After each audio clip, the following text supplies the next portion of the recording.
Hello and welcome to the Craft Beer Corner. Today we've got a really fun episode for you. We are returning back to where we started with our very first episode, and we're doing another review of barrel-aged beers. These are some of my favorite. They are massively popular. They tend to be a little more expensive just because you have to acquire old barrels, which is another cost and expense, and the time in there. So it drives up the cost on a per beer basis. They do take longer to produce than the average beer, but the complexities that you gain from barrel aging are immense, and in my opinion, I think it's absolutely worth the added cost. They bring so much more depth and different flavor elements to the beer, and indeed body elements to the beer, and certainly aroma as well. So it makes for really, really interesting and unique beers that you can't get it by any other means. So for today, we have two different brewers, two different beers from each.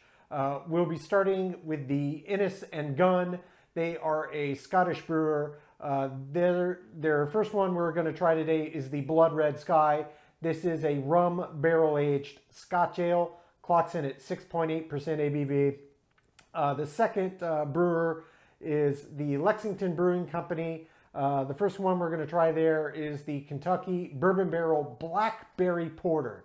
It just sounds fantastic already. 8.3% ABV on this one. For the third beer, we're returning to Innis and Gunn. This is a Bourbon Barrel Porter, 7.4% on this one. And then to finish off, back to Lexington Brewing, their Kentucky Vanilla Barrel Cream Ale, which also sounds absolutely fantastic. This one's 5.5% ABV. So four really interesting beers, all of which are going to bring something completely different to the table. Cannot wait to get jumping in here. So without further ado, we'll get started with the Innis and Gunn Blood Red Sky.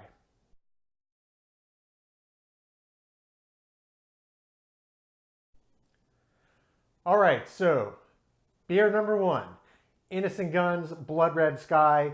This is a rum barrel-aged Scotch ale. Now on the bottle it does say red beer, so it's a rum barrel-aged red Scotch ale. 6.8% ABV. I imagine we're in for a treat here. Let's go ahead and get this poured in the glass.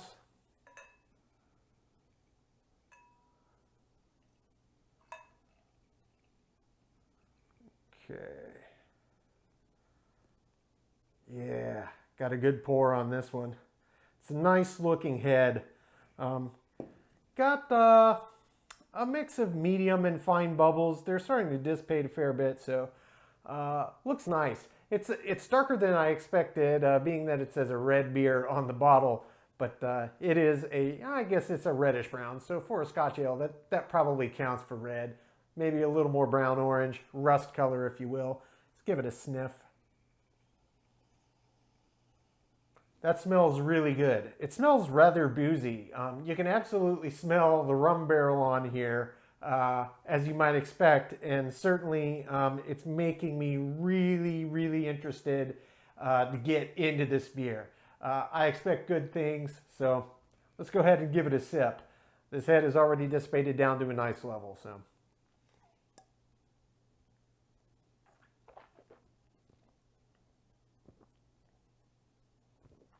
Oh, Innis and Gunn. Every time. For my money, they are one of the kings of barrel-aged beers. In fact, I don't even know if they brew any non-barrel-aged beers. That might be their entire shtick, and they do it just so well. That's a really nice beer. It's much richer than maybe you would expect from a red ale, but because it's a red Scotch ale, you get that depth of flavor and complexity and the big boldness that Scotch ales bring to the table. Out of the gate, from the nose and straight into the mouth, you get that rum barrel. It's not overwhelming. It's incredibly balanced, but then you just get hit with massive notes of vanilla. I mean, it is big time vanilla that hits you up front. And then it does open to some of that earthy quasi-peatiness that you often get with a Scotch ale. So it's kind of all in here. A great balance of rum barrel, vanilla, earthiness, peatiness. There's no real hop presence, so to speak. I'm sure it's just background, just to help with the shelf life and added in there as a preservative, but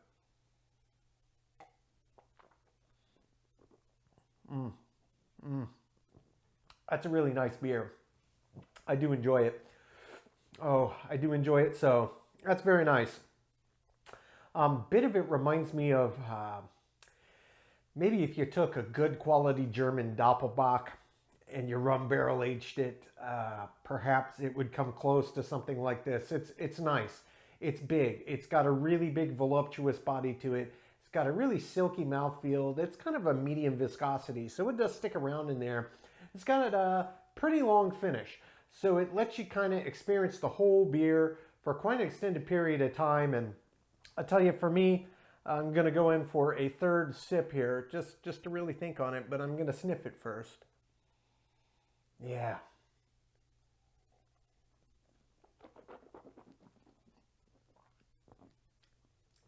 Yeah, I think that's the key. Get a good whiff before you take a sip and really let it linger around the mouth. Kind of let you experience the whole beer. It's very nice. It's very deep. It's very rich. It's very complex. And has a really nice finish that lets you pick out all the independent parts. We will come back at the end as always and get the full rating. But for now, we're going to go ahead and move on to the Lexington Kentucky Bourbon Barrel Blackberry Porter.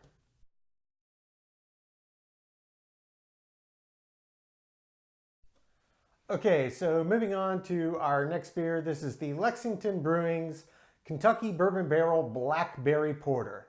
8.3% on this one. Never had blackberry in a porter, particularly off a bourbon barrel. This ought to be an interesting beer. I'm rather excited for this one. First time I've ever seen this. I've had a lot of these Lexington Brewing beers, but never seen this one prior. So let's get it poured. It's got a nice, rich brown, as you'd expect from a porter.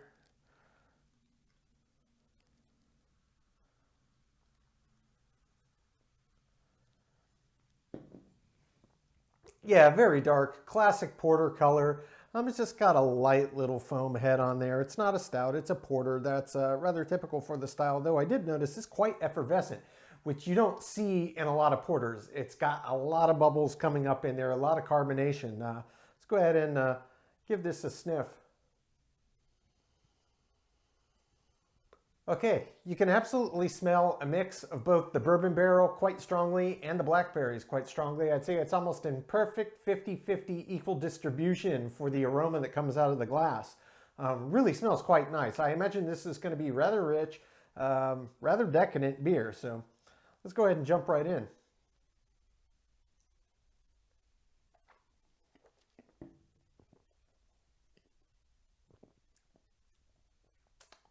Oh. That's fantastic. That is dessert beer. Oh, man. Blackberries in a porter that's been bourbon barrel aged, that is a genius move. God, that's really, really good beer. Okay. You can taste the porter. It's clearly a porter, but overwhelmingly, you just get equal punches of that bourbon and that blackberry. It comes through so strongly.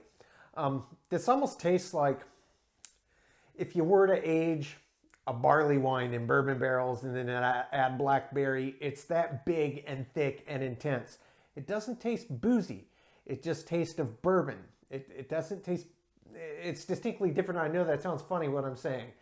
You taste the bourbon from the barrel, but it doesn't taste boozy like a high ABV beer can taste boozy. It's a totally different character. It's that bourbon that comes through that's been imparted from the barrels, and the blackberry comes through as well. I mean, this is almost like drinking blackberry cobbler that's had a big, heavy hand of bourbon splashed into it, before baking. It is that rich and decadent. This is just full, absolutely full of flavor.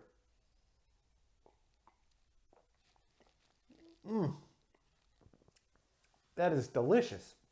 That is delicious. Absolutely. Bourbon and blackberry and porter. I mean, it is exactly as advertised. This is a fantastic beer. I mean, this is just absolutely a fantastic beer. I am blown away with what a great idea this is and how well executed Lexington Brewing got this beer. This is just fantastic. Now, it's got a nice weight to the body, as you might expect, 8.3, a lot of fermental bills. It's a big, heavy beer. The mouthfeel, though, is very delicate. It's got a medium body, but it's not super viscous. It's got some feel to it, but you know, it's still relatively smooth in the mouth. The finish is super ridiculously long. I mean, it's just blackberry and bourbon, and blackberry and bourbon. It's up, it's down, it's one, the other. It's both at the same time. Even hints of maybe Madagascar vanilla and dark brown sugar come through in there. This is really, really delicious beer. We'll come through and get the full rating at the end. But let's go ahead and move on to the Innis and Gunn Bourbon Barrel Porter.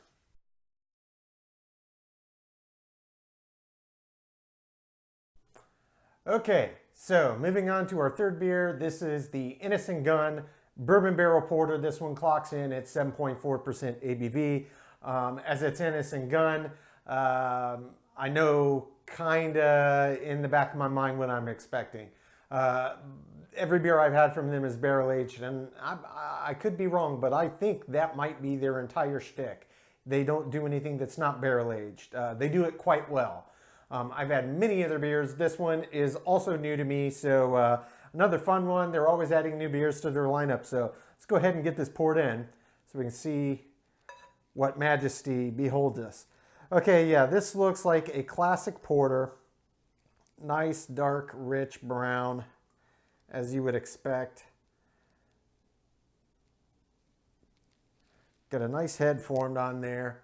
It's got a medium to medium tight with a few large bubbles in there. Formed a decent head for a porter. That's not looking bad.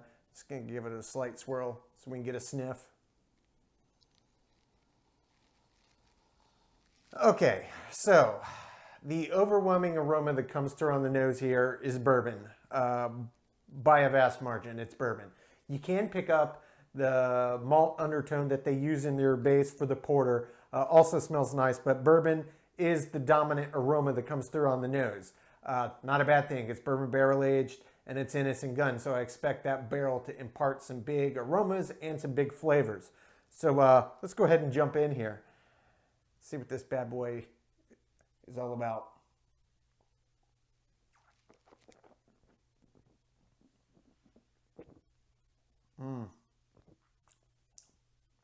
Yeah, that's nice. This is, again, exactly as advertised. It is a bourbon barrel aged porter, and that's exactly what it tastes like. You get a really nice balance of the bourbon from the bourbon barrel.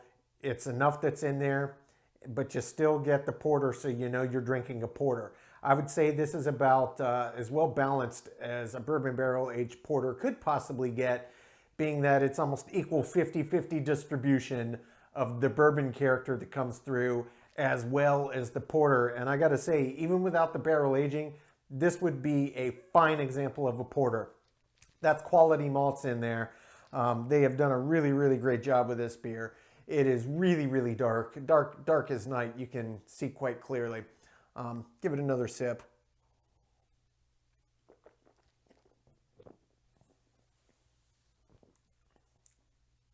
I would say it's got a medium heavy body. Overall, that's very nice. It's got a nice mouthfeel. It is a bit viscous, not super sticky, but it does stick around in the mouth and kind of lingers. The finish is pretty long, and it lets you pick out kind of that wave that you get out of the beginning, and it kind of goes on the ride and then dissipates. I would say it's a very even distribution across the bell curve of the flavor wave here. And it really is equal parts bourbon, equal parts porter, and they're both just fantastic. I don't know where they source their bourbon barrels, but that's a really nice tasting bourbon back. And whatever their malt bill is for their porter, it's excellent. This is a fine beer. We'll come through at the end and get the full rating. But for now, we're going to move on to our final beer. This is the Lexington Brewing Kentucky Vanilla Barrel Cream Ale. I'm really excited about this one. Never had it. Never had a cream ale that they have brewed and a vanilla barrel. This just has me excited. I am expecting great things. So we'll go ahead and move on to that one next.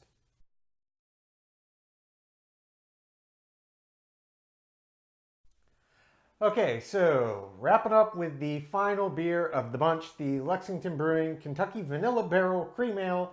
This one is 5.5% ABV. Yeah, I'm just stupid excited to try this one. It sounds awesome. My humble opinion, it sounds awesome. I love cream ales, and a vanilla barrel aged cream ale. This is just going to be ridiculous, I'm sure of it. So without further ado, let's get this poured into the glass here.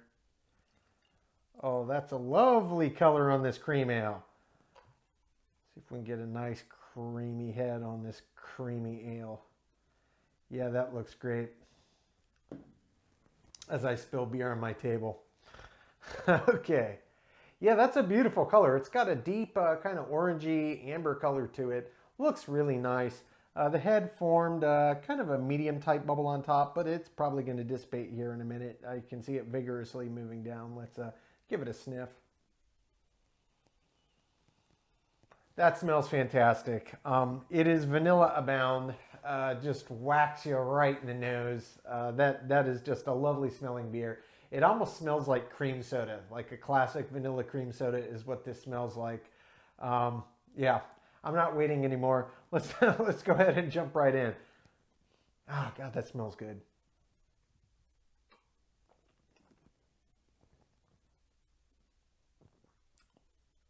Oh, oh, that's so good. That's so good. The vanilla comes through quite heavily up front, and it actually gets these kind of sweet honey notes. And then it opens up to a lovely, lovely malty but baked good kind of toast and buttered biscuit and cracker kind of malty quality to it. And then finishes out with more kind of honey and vanilla in the back. It's got a very long finish. This is really nice. As you might expect from a cream ale, the finish is just really long. The mouthfeel is silky smooth. It is just silky smooth, creamy cream ale, as it should be.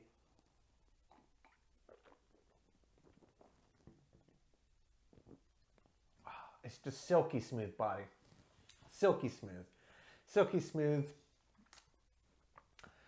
mouthfeel, excuse me. The body is, it's actually kind of a medium to medium light body. It's heavier than your average cream ale.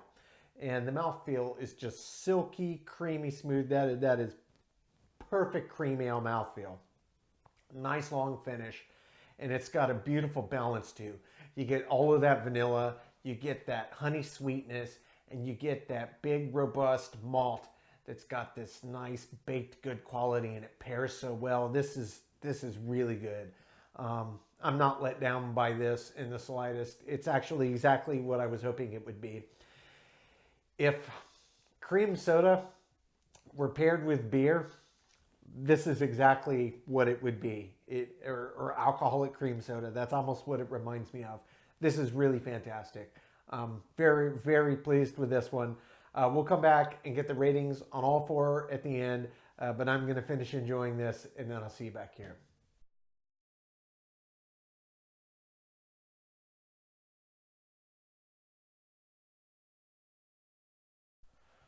Okay, so now that we have enjoyed, and I do mean enjoyed, all four of these beers, let's go ahead and get them ranked.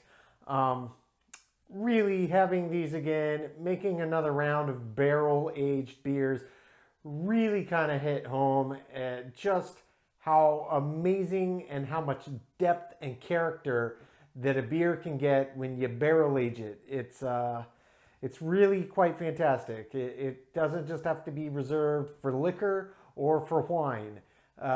Take the wonderful base that is beer and throw in a quality barrel, and even more magic ensues. So yeah, I really enjoyed all of these. It's been fun going through another barrel age series. So let's go ahead and get it started. The Innis and Gunn Blood Red Sky. This was the rum barrel red Scotch ale.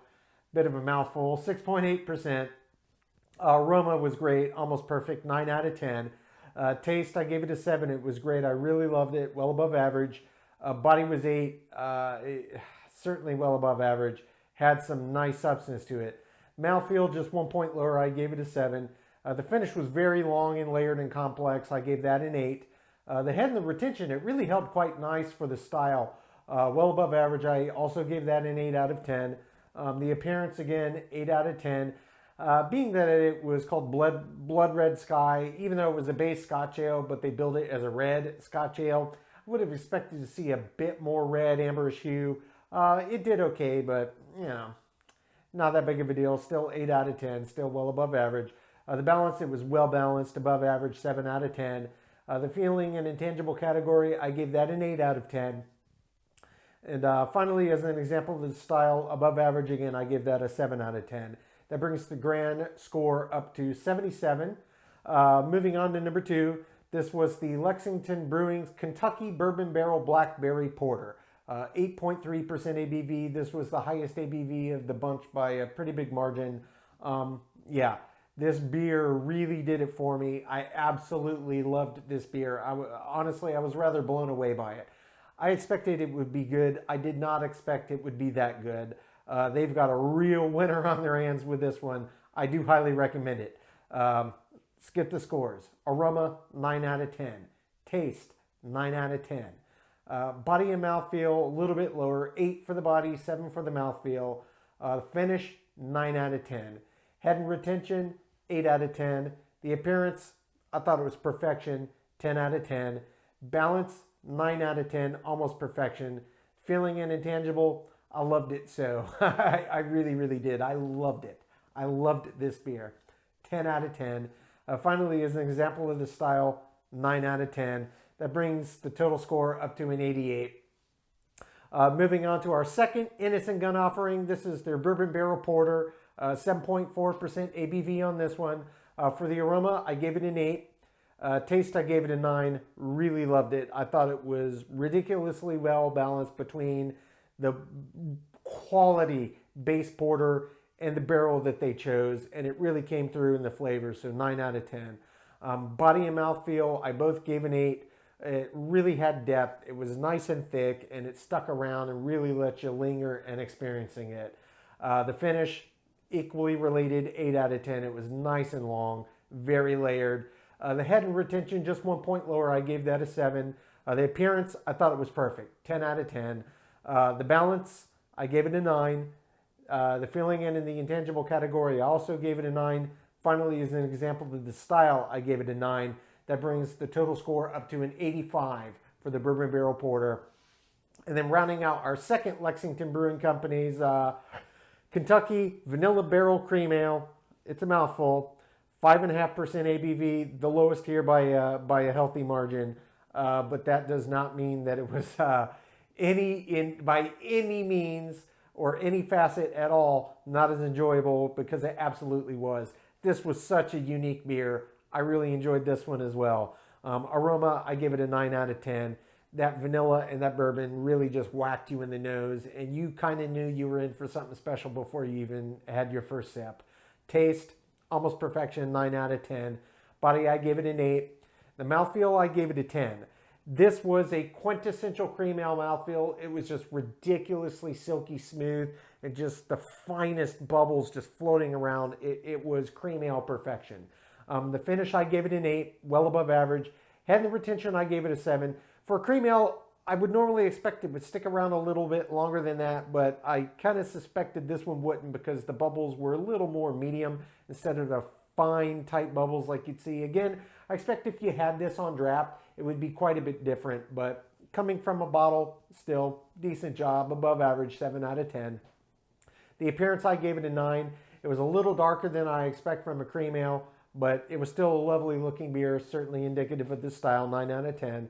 The balance, I gave it an 8. It was very well balanced. It just beautiful, beautiful bits of that vanilla, and then the cream ale malty base that they had in there, and this nice honey sweetness came in the middle, and it just let you interplay all three parts in perfect harmony. Really, really was fantastic. The feeling, the intangible, 9 out of 10. Finally, as an example of the style, a 9 out of 10. That brings the total score on the Kentucky Vanilla Barrel Cream Ale to an 86 out of 100. So all 4 of these beers were certainly well above average. I enjoyed all 4 of them immensely. I really did. If you're not into barrel-aged beers or you haven't had that many, I do absolutely recommend you go seek them out in the marketplace. They're hugely popular right now, and they're hugely popular for a reason. They are fantastic. The depth that barrel aging brings to beer is just a beautiful marriage of flavor, of aroma, of profile. It just takes beer to a totally different level. Not to say that non-barrel aged beer is not as good. It's just different. It's different and it's unique, and I really enjoy it. I encourage anybody that's really into barrel aged beers or never tried any, all 4 of these I would absolutely recommend. Innis and Gunn and Lexington Brewing both do barrel aged beers very, very, very well. You really can't go wrong with any of them that you find. Just pick them out, give them a try the different styles, see what there is out there. It's really something to experience, and I absolutely love them. As always, ladies and gentlemen, thank you so much for tuning in. I really do appreciate it. We're still building our subscriber base here, so please, if you found this content enjoyable, informative, entertaining, please like, subscribe. If you want to know when our episodes drop, you can click the notification bell so you'll know right when they go live on YouTube. If you have another fellow beer lover that you think would enjoy this content, feel free to share the link. And until next time, keep it beer, keep it craft. We will see you on the next one. Cheers.